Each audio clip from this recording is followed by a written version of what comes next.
नमस्कार दोस्तों, मेरा नाम है भालचंद्र। ब्रह्मांड सिद्धि एस्ट्रो में आप सभी का स्वागत है। आज के इस वीडियो में हम चर्चा करेंगे धनु राशि का जून 2020 का संपूर्ण राशिफल। कैसे होंगे ग्रह योग, कैसे होंगे ग्रहों के राशिफल और वो आपके राशिफल आपके राशि पर किस प्रकार से परिणाम करने वाले हैं, कौन से निर्णय आपको लेने हैं, कौन से निर्णय आपको टालने हैं, आपके जीवन का ऐसा कौन सा क्षेत्र है जो कि सबसे ज़्यादा कंपित होने वाला है, सभी के बारे में चर्चा इस वीडियो में हम करने वाले हैं। तो चलिए शुरुआत करते हैं ग्रहों से। अगर रवि के बारे में देखा जाए, सूर्य के बारे में देखा जाए, तो जो सूर्य जो है आपके षष्ठ भाव में है और दिनांक 15 तारीख के बाद ये जो सूर्य है आपके सप्तम भाव में भ्रमण करेगा। तो इसका जो परिणाम है, करीबन आपने मई के 15 तारीख के बाद भी देखा होगा कि आपने जो भी काम हाथ में लिया है वो पूरा नहीं हुआ है, उसमें बहुत ऑब्स्टेकल्स वगैरह आए हैं, बहुत अड़चने वगैरह आई थी। लेकिन 15 तारीख के बाद जैसे ही ये रवि ग्रह आपके सप्तम भाव में जाएगा, तो जो भी काम आपने हाथ में लिया है वो धीरे धीरे धीरे पूरे होते हुए नजर आएंगे, जो कि आपके लिए बहुत ही ज़्यादा महत्वपूर्ण है। दूसरी ज़्यादा महत्वपूर्ण बात, अगर आपका विवाह हुआ है तो आपके जो वैवाहिक जोड़ीदार होंगे उनके साथ आपकी जो हारमोनी है वो काफ़ी अच्छी देखी जाएगी। हालांकि वो आप पर थोड़ा हावी हो सकते हैं, लेकिन उन्होंने जो भी आपको सलाह दी है उसके ऊपर ज़रूर चलना, क्योंकि वो सलाह आगे जाके आपके लिए फ़ायदेमंद साबित होगी। इसके बाद हम चर्चा करेंगे मंगल ग्रह के बारे में। मंगल ग्रह आपके तृतीय भाव में है और दिनांक 18 तारीख के बाद ये आपके चतुर्थ भाव में भ्रमण करेगा।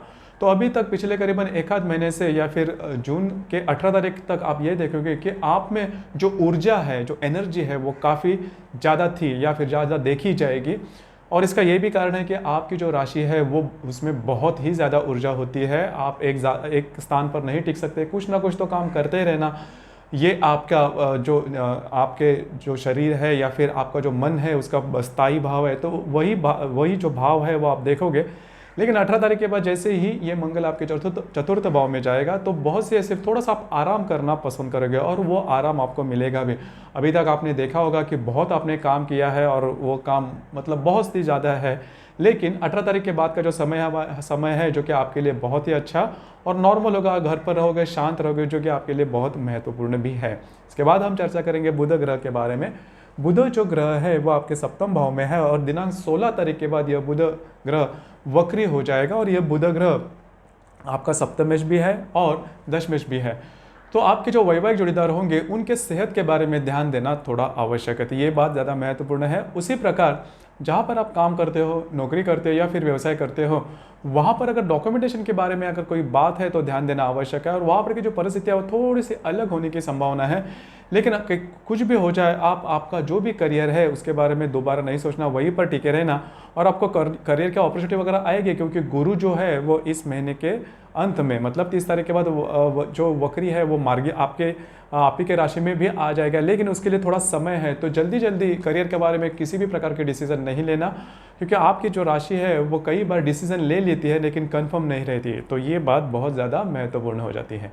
इसके बाद हम चर्चा करेंगे गुरु ग्रह के बारे में। गुरु ग्रह आपके द्वितीय भाव में है और जैसे भी अभी मैंने कहा कि दिनांक 30 तारीख के बाद ये आप ही के राशि में भ्रमण करेगा। लेकिन संपूर्ण महीने अगर देखा जाए तो ये आपके द्वितीय भाव में भ्रमण करेगा और पंचम दृष्टि से आपके षष्ठ भाव को देखेगा, सप्तम दृष्टि से आपके अष्टम भाव को देखेगा और नवम दृष्टि से ये आपके दशम भाव को देखेगा। तो खर्चे के ऊपर ध्यान रखना बहुत ही ज़्यादा आवश्यक है। पैसे की कमी आपको कर सकते हैं और वैसे भी देखा जाए तो पैसे के मामले में आपकी जो राशि है वो ज़्यादा सीरियस नहीं होती, तो पैसे के ऊपर ध्यान रखना बहुत ही ज़्यादा आवश्यक है। और सेहत के बारे में भी थोड़ा ध्यान रखना, क्योंकि सेहत के बारे में छोटे मोटे प्रॉब्लम या कॉम्प्लिकेशंस आपको आ सकते हैं। इसके बाद हम चर्चा करेंगे शुक्र ग्रह के बारे में। शुक्र का जो ग्रह है वो आपके षष्ठ भाव में है और 25 तारीख के बाद ये जो वक्री है वो मार्गस्थ हो जाएगा। तो दो तीन बातें हैं। पहले तो आपकी सेहत के बारे में ध्यान रखना काफ़ी ज़्यादा आवश्यक है। सेहत के बारे में कॉम्प्लिकेशन या प्रॉब्लम आपको आ सकते हैं। जहाँ पर आप काम करते हो, नौकरी करते हो या फिर व्यवसाय करते हो, वहाँ पर के जो महिला कर्मचारी हैं उनसे भी आपको प्रॉब्लम हो सकती है, जो कि आपके आयु से छोटी है। ऐसे जो महिला कर्मचारी है जहाँ जो भी आपका करियर वहाँ पर, उनसे थोड़ा सा आपको प्रॉब्लम वगैरह आ सकती है, तो ध्यान रखना बहुत ज़्यादा आवश्यक है। इसके बाद हम चर्चा करेंगे शनि ग्रह के बारे में। शनि जो ग्रह है आपके द्वितीय भाव में भ्रमण कर रहा है और संपूर्ण वो वक्री भी रहेगा इस महीने में। तो पैसे की कमियां जो कि मैंने गुरु ग्रह के बारे में कही थी वो इस ग्रह के बारे में भी सही होती दिख रही है। तो पैसे के मामले में पैसों की जो कमियां हैं वो दिखाई देगी। सेविंग के जो पैसे हैं वो कम होते हुए नजर आएंगे, तो इसके ऊपर थोड़ा सा ध्यान रखना आवश्यक है। जो शनि है तृतीय दृष्टि से आपके चतुर्थ भाव को देखेगा, सप्तम दृष्टि से आपके अष्टम भाव को देखेगा और दशम दृष्टि से आपके लाभ भाव को देखेगा। तो यह भी वही दिखा रहा है कि आपको पैसे के मामले में प्रॉब्लम या कॉम्प्लिकेशन आ सकते हैं, तो ध्यान रखना काफ़ी ज़्यादा आवश्यक है। इसके बाद हम चर्चा करेंगे ग्रह योगों के बारे में। ग्रह योगों के बारे में अगर कहा जाए तो ग्रह योगों का जो परिणाम होता है वो 3-4 दिनों तक रहता है, लेकिन मिलता ज़रूर है और विशिष्ट जो क्षेत्र होते हैं जीवन के उसके बारे में मिलता है। तो चलिए शुरू करते हैं। रवि और शुक्र की युति होने जा रही है। उसका जो कालावधि है वो करीबन 2 तारीख से लेकर 4 तारीख तक का होगा। आपके षष्ठ भाव में रवि और शुक्र की युति होने जा रही है। तो इन दिनों में किसी भी प्रकार के बड़े निर्णय नहीं लेना, आपके करियर के बारे में स्पेशली बड़े निर्णय नहीं लेना। आपको सेहत के बारे में छोटे मोटे प्रॉब्लम कॉम्प्लिकेशन नज़र आ सकते हैं। और दूसरी ज़्यादा महत्वपूर्ण, इन दिनों में अगर लाभ के बारे में भी ऐसी बातें हो सकती है जिसके बारे में आपने सोचा नहीं था। कई कई बार ऐसा होता है कि हम बहुत कंफर्म होते हैं कि हमें लाभ मिलने ही वाला है, लेकिन लास्ट समय में ऐसे दिखता है कि वो लाभ हमारे हाथ से निकल रहा है, छूट रहा है। ऐसी कोई बात, ऐसी कोई मनस्थिति आपकी तैयार हो जाएगी तो 2 तारीख से लेकर 4 तारीख तक ये बात होने की संभावना काफ़ी ज़्यादा है। जहाँ पर आप काम करते हैं वहाँ पर भी थोड़ा चौकन्ना रहना ज़्यादा आवश्यक है। इसके बाद उसी समय में 2 तारीख से 4 तारीख के बीच ही मंगल और शुक्र का केंद्र योग होने जा रहा है। मंगल जो कि आपके तृतीय भाव में है, इसके साथ जो शुक्र आपके षष्ठ भाव में है उसका दृष्टि अधिष्ठित केंद्र योग होने जा रहा है। तो यहाँ पर भी आपको आपके सेहत के बारे में ध्यान रखना बहुत ही ज़्यादा आवश्यक है। आपकी स्पेंडिंग वगैरह ज़्यादा हो सकती है तो ध्यान रखना। और गुप्त शत्रु जिसे हम बोलते हैं, जहाँ पर आप काम करते हो, जो भी आपका करियर है, उनकी जो कार्रवाइयाँ हैं वो बढ़ सकती है, तो थोड़ा सा चौकन्ना रहना ज़्यादा आवश्यक है। इसके बाद हर्षल और बुध का लाभ योग होने जा रहा है। हर्षल जो कि आपके सप्तम भाव में है, उसके साथ आपके पंचम भाव का जो हर्षल है वो लाभ योग करने जा रहा है। तो जो भी गतिविधियां हो रही है, जो भी परिस्थितियां हो रही है, उससे किस तरह से मार्ग निकाला जाए उसके बारे में कुछ डीप थिंकिंग हो सकती है और इसमें आपके जो वैवाहिक जोड़ीदार है वो आपको काफ़ी अच्छा मदद कर सकते हैं। तो जो भी आपके प्रॉब्लम है, जो भी आपके कॉम्प्लिकेशंस है, वो अगर आप आपके जो वैवाहिक जोड़ीदार है उनके साथ शेयर करते हो तो उनसे आपको काफ़ी अच्छी सलाह मिल सकती है। इसके बाद हम चर्चा करेंगे और इसका जो कालावधि होगा हर्षल और बुध लाभ योग का वो करीबन 4 तारीख से लेकर 6 तारीख तक का होगा। और नेपच्यून और रवि का केंद्र योग भी होने जा रहा है। नेपच्यून जो कि आपके तृतीय भाव में है, इसके साथ आपके षष्ठ भाव का जो रवि है वह केंद्र योग करने जा रहा है। इसका जो कालावधि है वो 10 तारीख से लेकर 12 तारीख तक का है। तो इस दरमियान किसी भी प्रकार के बड़े डिसीजन नहीं लेना, ये बात बहुत महत्वपूर्ण है। आपके करियर के मामले में भी ऐसी कोई बात सामने आ सकती है जो कि बहुत ज़्यादा चौंकाने वाली हो और या फिर उसमें मिसअंडरस्टैंडिंग हो सकती है, तो वहीं पर थोड़ा सा ध्यान रखना। तो 2-3 बातें हैं।